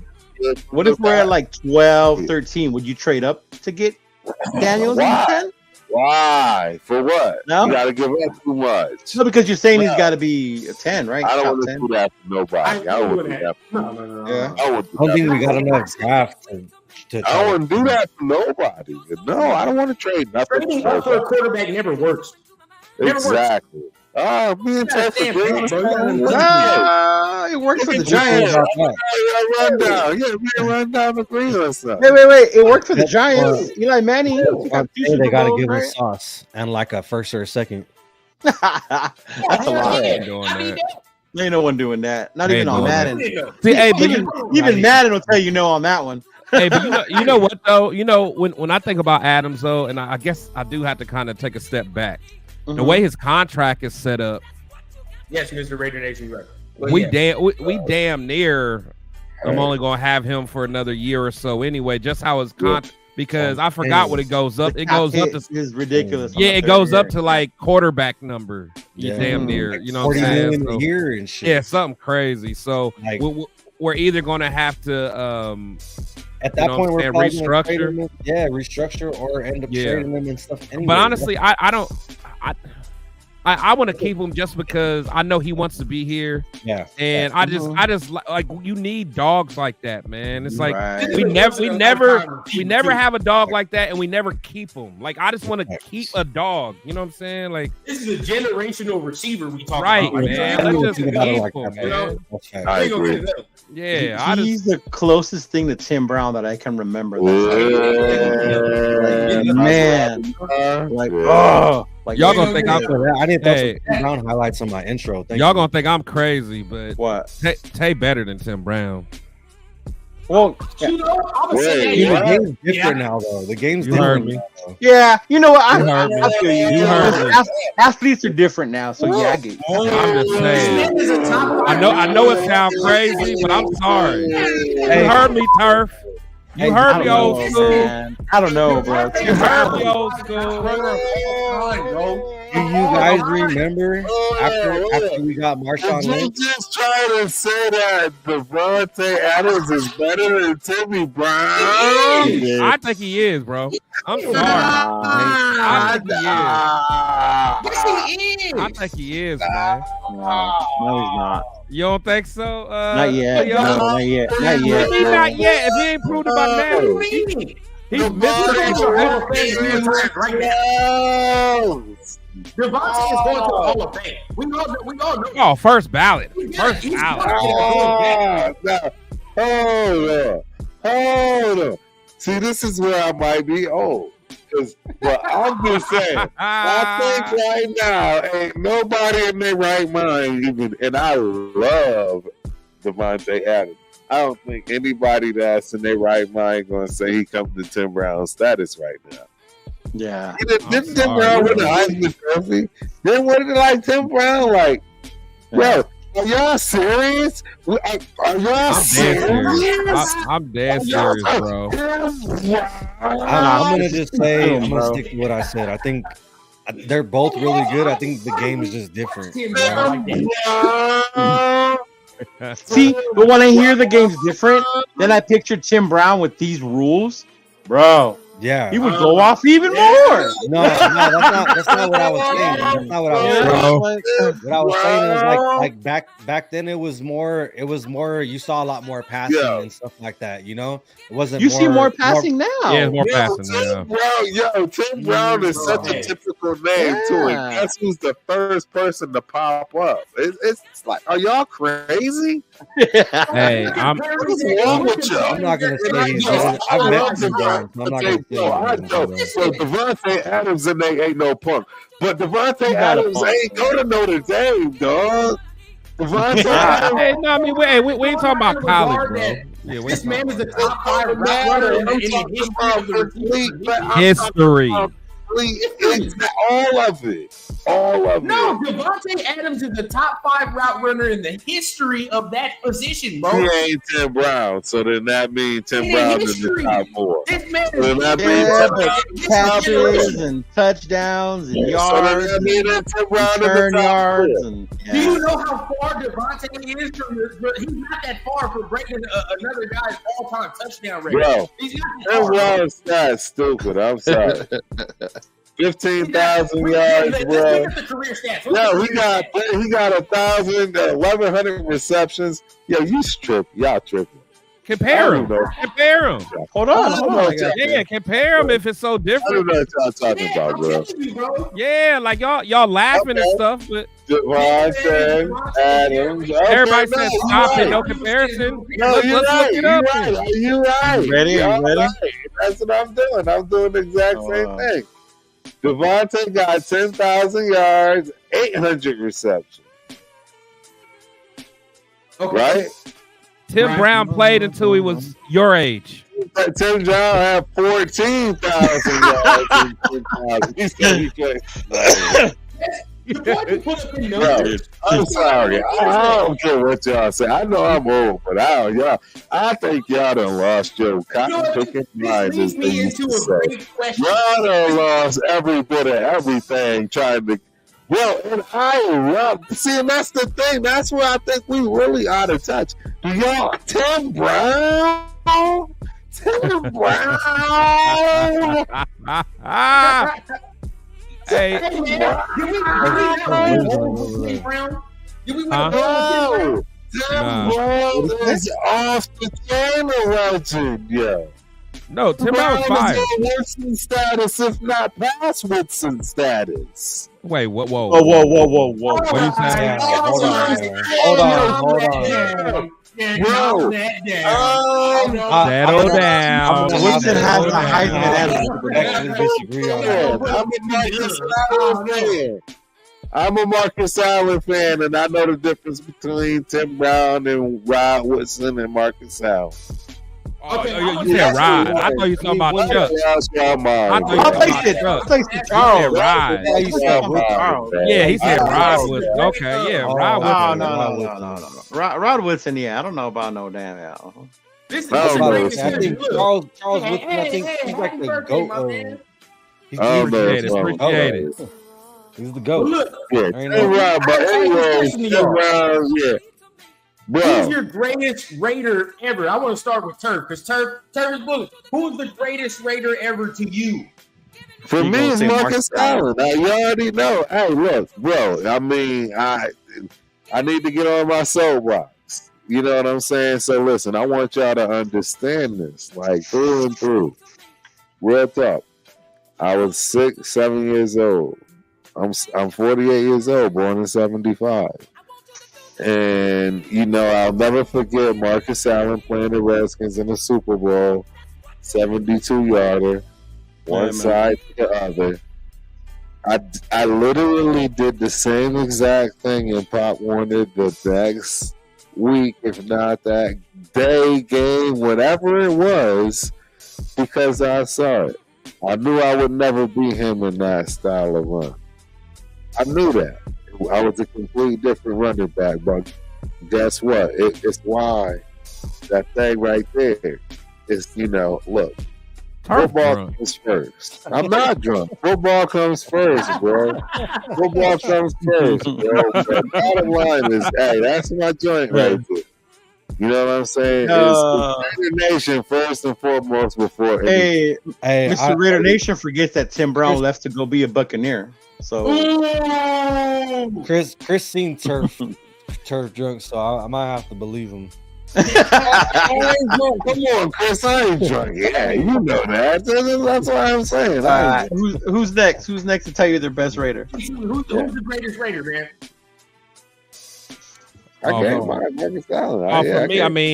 For me, it's you know, it's Woodson. You know what I'm saying? Because I grew up watching him. He's from Ohio, went to Michigan. You know, I watched him, you know, young and watched him grew up. That's just my favorite player, man. I mean, to me, it's not even close. But and honestly, and then my second favorite, but he's more of a urban legend, is Bo Jackson. You didn't give me a second because that would be my second. Yeah, so that's kind of where I'm at. But yeah, I mean, but I get it. Like Tim, like someone like Leo being from LA and like, you know what I'm saying? Like Tim probably just hit different for y'all, but he sure Tim was cool, man. But it's like, I don't know, man. Tim. Yeah, Tim is crazy. Tim was cold, man. I know Mr. Raider is on there. I'm sorry. Look, I'm sorry. I don't know what's wrong with y'all. Look, I don't even said who's my favorite. But for y'all to sit there and act like Tim wasn't literally like Mr. Raider, like I don't know. He was. Yeah, he hasn't got to me yet. Wait. I don't understand what's wrong with these kids on here, bro. Like, what's wrong with bro? Come on, Unc. Tim Brown was crazy, yo. That's why I sound drunk. Tim Brown was. I don't get it. Tim Brown was crazy, bro. It's like it was no different than Bo Jackson in my eyes. He was actually, and to be honest, doing what he did, he was more electrifying than Bo Jackson. He had bigger runs, I bet you. I bet you he probably had bigger runs. You know, meaning by way of pass, right? By pass, I'm guessing. My guess is Tim Brown had bigger runs. Chris's face is classic right now. You think I'm wrong, bro? You think I'm Yeah, wrong with where you that? at, man? Where you at? Man, first, The truth is, his career was cut short, so we already know I'm gonna win that anyways. first and foremost, bro. Huge shout out to Chris. Happy birthday, big dog. Yeah, Thank you, bro. Happy 41st. Thank you. Yeah. You know, it's my birthday. What? But for me, rundown, it's always gonna be Tim Brown. I saw Marcus Allen. I'm about Turf's age. I remember Marcus Allen. I love Marcus Allen. But to me, Tim Brown, watching him play at Notre Dame, I liked him there as a Notre Dame fan. His kicks returns, the Heisman Trophy, coming to the Raiders and just bringing that same energy, bro. Like, I remember his first punt return. It was fucking insane how fast this dude was, bro. Yeah. At that time, it was like unreal. So just to me, Tim Brown, all the catches, all the different fucking quarterbacks he had to go through, Birdline, Schrader, Wilson, fucking Hostetler, George, like all kinds of them, bro. Get him, Leo. And then to finally, like, and I know people think of Tim Brown like, oh, he was just a possession because that's where you remember I with didn't Gannon. understand. By that point, Tim Brown was a little older and slower. But if you put young Tim Brown in that offense, bro, Oh my no one's God. stopping Tim Brown. That boy Tim had wheels. He had Brown. hands. He ran routes like nobody, bro. Oh, What is wrong with y'all, man? Y'all tripping. that's why I only wear the Tim Brown jersey on special occasions for that very reason. Hey, all right, bro. I'm the same way. I only wear it once a year. I pull that thing out once a year. When I do it, my chest is out. Yeah, I see. I with that Tim Brown. And bro, I'm a Marcus Allen dude, bro. I don't know what's wrong with y'all. I don't So, get it. Brown was up, CT, bro. where you at, man? Who's your favorite? Who's your favorite Raider? Who's your greatest Raider? Oh man, I mean, honestly, from first and foremost, I'm gonna have to say it's hard between Charles Woodson and Tim Brown because my best friend growing up from junior high, and you know when I met him, his uncle was Tim Brown, so I actually got the chance to meet him a couple times. And yeah, his mom, that's Tim. Her brother is Tim Brown, so like he would show up to like family barbecue events and all that shit, you know. So I would have to say it's a tie between Charles Woodson and Tim Brown, but as far as like one of my favorite like Raiders to like watch, I guess, was Bo Jackson. I think he was just super like just exciting to watch, electrifying when he ran on the Seahawks again, ran through the tunnel and stuff. You know, like it. I think it was just cut short, you know. And then to watch him in baseball too, what he did on the Royals, you know, like he was just a super athlete, you know. And, when he ran on the wall, or when he ran on the wall, and when he threw, because he played right field, he threw from right field all the way to fucking third base and got that dude out. Yeah, you know what I'm saying? So like, not a lot of people have done that shit, you know. And he was just a super athlete, dude. You know, super. Hey, look, I wish that, number one, Tony, I hope you change that PIN number immediately.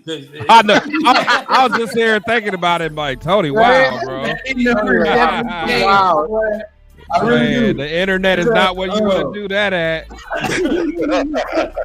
internet is not where you want to do that. Chili is still in here. Because I think it's funny because, like, you know, me, Chili, and all my other guys, you know, we didn't watch Tim Brown.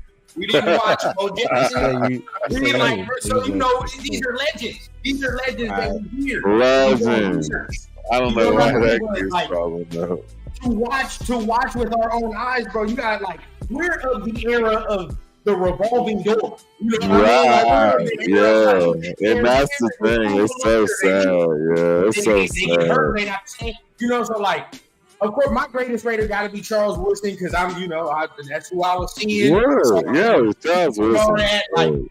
You know, and I'm old enough to kind of remember the first stint. You know what I mean? With C-Dub. And then, you know, of course, him coming back. As far as like favorite Raider, like my favorite Raiders were like Aaron McFadden and fucking Nnamdi. Nnamdi, bro. You know what I'm saying? Like growing up, like those my guys. So it's like it's funny to like Tyrone Wheatley was a and beast. that's why I say like Devontae is like Wheatley. dude, because I've never ever in my 25 years of living have ever seen a receiver like Devontae Adams. Never. Bro. I have not. And that's me. That's me personally. You know what I mean? Like that's why I say this generation. Like, he's different. Cooper was a good route runner though. Well, see, and the problem that we have when it comes to Raider Nation is even with all these new receivers, the truth is we really do have elite receivers from the past, which is Cliff Branch, and then obviously the dude they got an award by, which is Freddie B. And I love Fred Biletnikoff, dog. Like that dude didn't do his thing back in the day. You know what I'm saying? For their times, what they did, that's you know what I mean. They did what they did, and if you try to correlate that to these times, then you now talking about these other dudes that's not on our team that's putting up bigger numbers. I'm just it's the revolving door. You know what I mean? Like, I agree. Exactly right. It's that revolving door. I'm just saying. My man Chili right here, man. Like that's my guy. See, he's 16. You know what I'm saying? Like we don't know that. Oh man. I like my nephew. These are like urban legends. Don't even remember the shit. Like we don't know none of that. So that's just crazy. That's crazy. Hey, CT, you're talking about the Bo Jackson highlight. I know everybody always watches that Seahawks game, but YouTube when he played the Lions on Monday Night Football versus Barry Sanders, that fucking showdown, bro. Those two running backs were the best. Oh my god! Talk about what was that dude's name on the Seahawks? That fucking linebacker, Bosworth. We don't know Bosworth. The thing with Bosworth was all like media hype, his self promotion hype. He wasn't even really that fucking good. No, he wasn't that good. Yeah, he was like, he was like the way they were talking about him, he was Tony Manziel. He was like a name like that. Like he just marketed himself well. He had a haircut. He never was the same after that, man. No, fucking Bo Jackson put him. But hey, fellas, man, I'm about to step out, man. I had a great time with y'all. I'm about to go, get a couple shots in, and then get ready for my Hondo interview, man. Hey, everybody was in here. Got you, CT. I got you on that thing, Chris. Yeah, I appreciate it. Everybody in here, man. Make sure y'all, follow me, man, just so y'all can see the daggone interview I'm doing with Hondo Carpenter, man. Make sure you come check me out, and just know, man, we real fans over here. There's a lot of content creators out here biting people's style, man. Just know we originators. I got a whole crew right here. It's my brothers, man. The Raiders Syndicate, man. You know what I'm saying? You gonna hear about us, man. We just getting started. But just follow me, man. And I'm make sure I take care of y'all with that interview, man. Peace, y'all.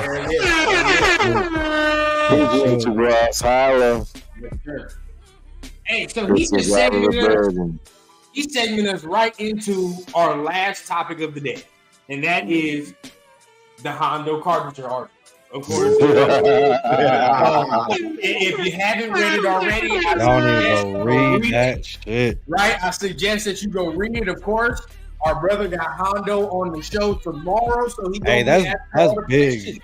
Shout out to Chris again. You know what I mean? These are all the questions that we want to know about the present, but. The Hondo Carpenter article that was written today talks about the past. All right, and it talks about Josh McDaniels, Dave Ziegler, and some of the disagreements that they've had. So I want to start with CT, man. I know you read the article. I read it. How do you feel after reading that? How do you feel about everything? It almost feels like suspicion, like being affirmed. Josh McDaniels, there wasn't enough room for him and his ego and his pride on the team. Him wanting to do things his way, seeing that Ziegler, wanted to keep Stidham and knew he had what he needed to move up to get Stroud, and just a lot of things, like McDaniels just wanting to do things his way, kind of wanting to implement that Patriot way, bring in Patriots, even though they disagreed on a lot of stuff, they still agreed on some bad shit too, like bringing in Chandler Jones for all that money on the tail end of his career. You know, so I read it, dude, and for those who haven't read it, man, take like about 15 minutes, go read it.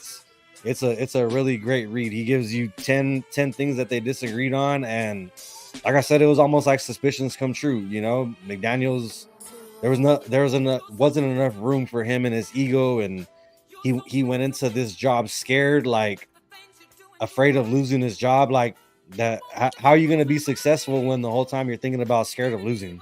You know, like that shit's a mindset, dude. You know, being a leader, being successful, being all that shit. You know, like you got to believe in yourself and all that shit. You got to believe in the people around you and everything. And he's going in every day. Every time he sees fucking Mark Davis, he's fucking tensing up and getting nervous because he's scared of losing his job like he did in Denver.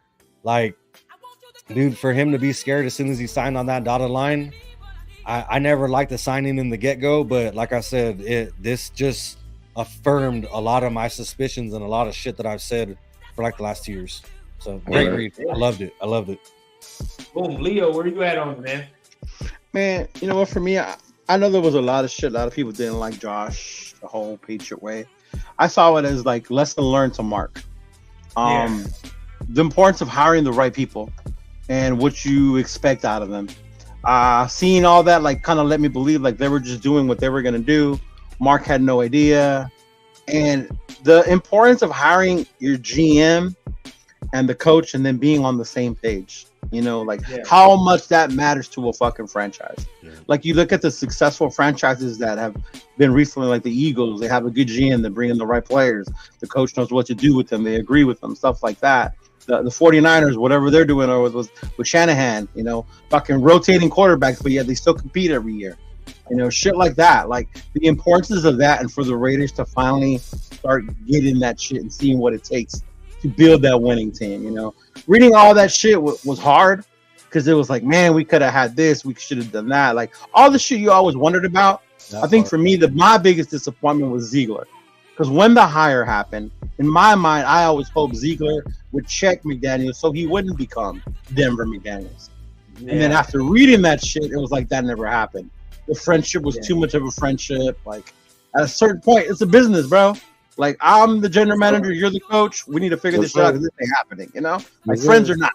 We need to figure this shit out. So hopefully, Mark learns from this shit, and this next time around, I'm hoping that's what he meant by I'm going to do things differently this time, because I know last time he already had McDaniels in his mind before the season even ended. That's what he wanted to come on, you know? So now, hopefully it'll be different this time around. Yeah.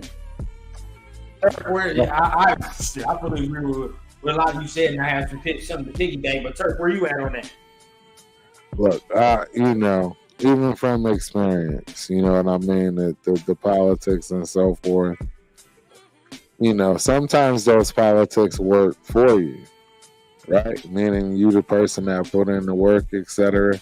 I got a homeboy right now till this day will honestly say, I just never expected you was ever going to put up the yards he put up, right? And you know what I'm saying? And that was just on his initial perspective and perception of what he saw until he actually saw the work put involved in everything that got me them yards.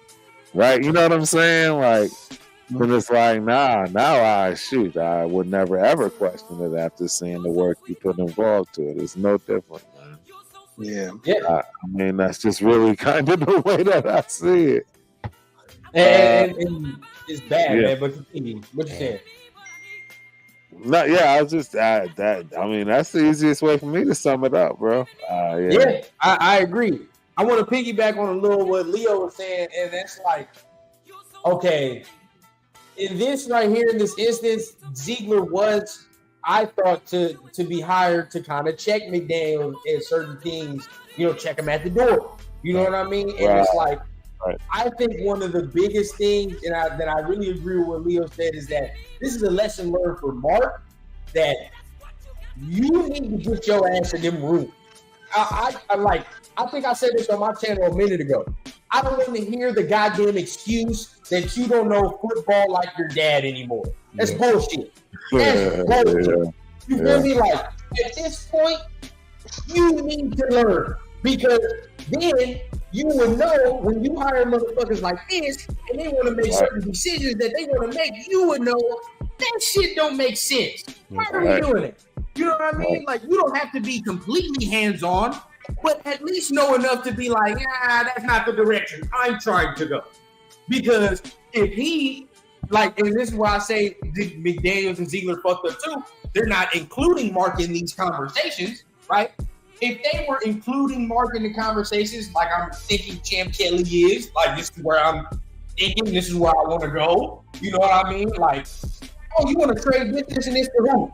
CJ Stroud? You know, I may not know football like that, but I know I got some motherfuckers in my ear that can tell me if he's real or not. Let me go ask Tom. Hey, Tom, what you think about CJ Stroud? Oh, yeah. He's like, okay, for sure.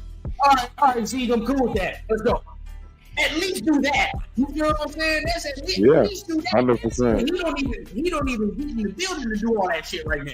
So that's what I'm saying. Like, the excuse for that shit is bullshit now. I think he knows he has to fuck around and be more involved to a degree. Right. No, you know I agree. what I mean? Yeah. Because for the last two coaches, he's been too hands off. He's let John Gruden run a fucking muck, and he's let Josh McDaniels run a muck. And he needs to see and nip that shit in the bud and say, all right, now, next head coach, AP, it's going to be you, and Champ, you the next GM. Y'all going to do what you do, but I'm going to hear that. I'm going to be in the room with that. And Tom is next to me because he's minority owner, so he definitely know if what you're saying is going to be some bullshit. So now we all on one accord. Owner, GM, and coach. We all know what direction we're taking this motherfucker, and we good. You feel me? Too many times I think Marcus just hired a motherfucker and just hoped that he got him there. Like, he hoped he got him in this situation. Yeah, but you know, that's where I'm at. But I think it was a very crazy article. Definitely, everybody, if you haven't read it, definitely tap in and go read that. But before we get out of here, man, I give everybody a chance to go ahead and shout out what they got going on. Leo, let's start with you, man. What you got going on for the rest of the week?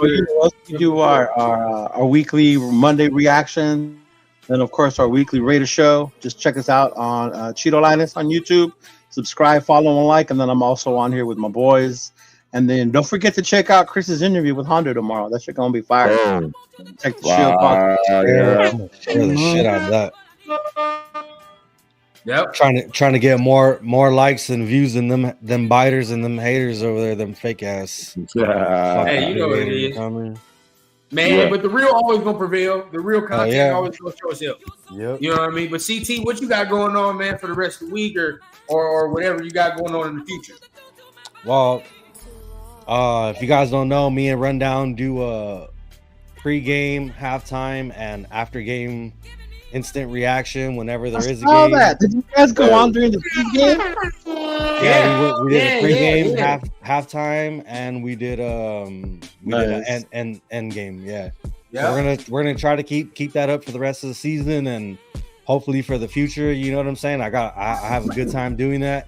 And so we do that every single game, and then I have my shows on Wednesday at 7:00 Pacific Standard Time. That's the Real Men Are Raiders podcast, and that's on YouTube at Real Men Are Raiders. You could also check me out on Instagram, Real Men Are Raiders, and you could also catch me on any of these guys' shows at any time, man. You know, like we all say, we keep it real, whether you guys like to hear it or not. You know, we give it to you straight up, you know, and you can agree with us or not, and that's exactly, and that's the way it is. So real talk, you know, we keep it 100 around here. Appreciate y'all. Yeah. Yes, sir. All right, and you know that's pretty much it, man. That's all we got for you tonight. We want to thank everybody for showing up tonight. You know, rocking with us. It was another. Thank you for having me on, guys. Hey, rundown. Another fire show, Turf, man. You want rundown. What's up? I appreciate you, rundown. You dope, bro. I appreciate you too, man. Yeah. Turf is drunk. Appreciate you too. End this off, man. You want to end this off, Hey, I'm excited to be a Raider fan, man. It's a lifestyle. This is what I do till the casket drops, as they say. Real talk. Man, so make sure you guys hit the like button. Be back every Thursday for another Turf Rundown. So as for us, we up out of here.